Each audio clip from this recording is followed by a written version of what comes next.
LARP's the series is about 5 friends who meet regularly to play in a live-action role-playing game. What we're interested in looking at is how the game affects their real lives and how events in their real lives therefore affect the game.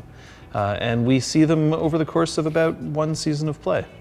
LARP stands for live action role-playing. Role-playing being a kind of game where you play a character and you act out a story alongside the other players. So a live action game means that instead of sitting around a table, you're actually up doing it as your character instead of merely describing the action. It was inspired by someone I was in a relationship with at the time, and how we had 2 really different sides to our relationship, the public and the private, and how different we acted within both. And John and I sat down, I believe, in May.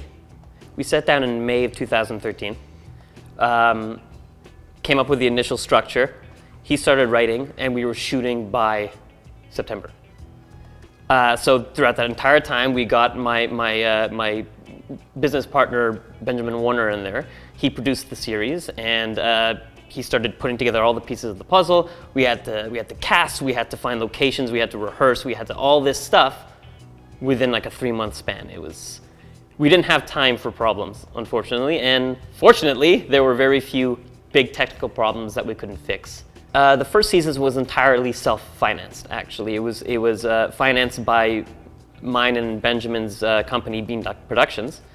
And we covered all the expenses. Luckily, we had the MIP agreement through Actra that the actors were more than excited to get on board with this project, and we were all very happy about that they felt such a connection to this project, that they'd lend us their time for something like this. That thankfully made the budget a lot more attainable. We also were fortunate enough to get the sponsorship, through a LARP weaponry and armor store in the East called Artisan d'Azur, who just gave us these beautiful costumes that the show's been nominated for. There isn't a lot of money out there for you.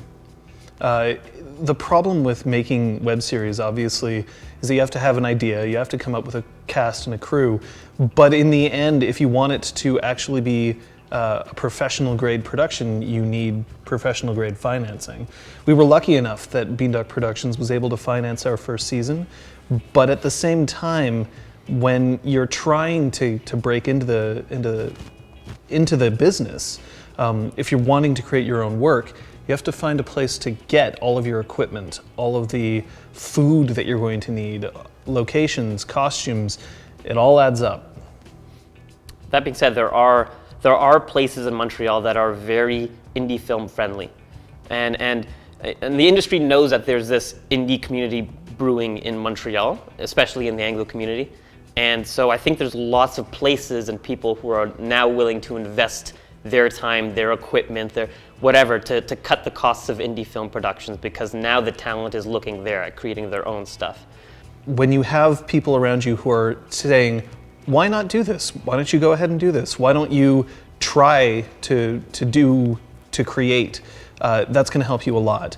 Surround yourself with people who start asking why you are bothering to do it, and you're going to find yourself discouraged pretty quickly. It might sound opposite, but I would say to surround yourself with people who disagree as opposed to agree.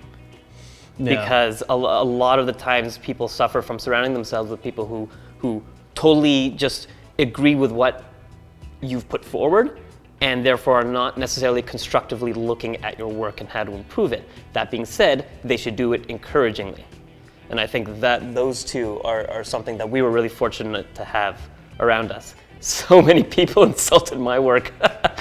Well, that's actually a very good point. The act of creating something is often very impressive, especially if you're not a professional in the field. Showing your sisters or your parents or your friends stuff that you've written, and the excitement of having a script in front of them that's bound and that has words on it is often enough to get people saying, this is great, you should go forward, when in fact maybe it'd be a good idea to find people who are willing to look at it from a critical eye. You're going to be spending a lot of time, effort, and money on your stuff. You might as well make sure that it's as good as it can possibly get. You need to get people excited in your project. You need to give them a reason to support you. And that includes your crew, that includes any other cast members, that includes anyone willing to finance you or give you a location. You have to make sure that they see just how excited you are and get them just as excited. find yourself a really good producer, because, man, has he saved us a lot of money and a lot of time. Holy moles! But seriously, like it took me 7 years. He wrote the script. It's great. We had these beautiful pieces of work, but Ben was really the person to kind of always get the gears going, always to remind us that we have a deadline, that we need to meet this, we need to meet that. And for me, I like creating things, but I'm a bit of a procrastinator. It's nice to have someone there to encourage you, to push you, not just creatively, but also schedulally. What makes a good producer, in my opinion, or I should say at least in my experience, is someone who has a background both in business and in art. Because I think that a producer needs to know what he's representing. That's where the art comes in. But he also needs to know how to talk to people on a financial level. A producer, for us, was really important because we needed somebody who understood what our needs were, what our wants were, where we could compromise, and at the same time was willing to go out and make tough decisions and make tough deals. We needed a place to shoot these things. Ben found it. But not only did Ben find the place to shoot it, he understood aesthetically what Julian wanted. He understood aesthetically what he thought would be a good idea, and therefore was able to make the right call. We needed food. You have to have food on a film set. And even though that doesn't seem like such a huge deal, Benjamin understood that that was important from day one. He went out, found the right people, he made the deals that we made in order to make sure that the crew had access to a lot of healthy food throughout the entire shoot. But more than that, he also kind of acted like a cheerleader for us. Whenever we were struggling, he was there ready with a solution, ready with a kind word, ready to push us or kick us if we needed it.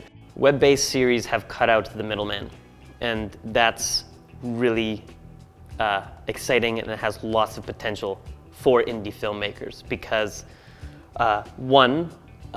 budgets can be whatever size you want. That being said, everyone should strive for the highest professionality that they can because, number two, they immediately have access to everyone.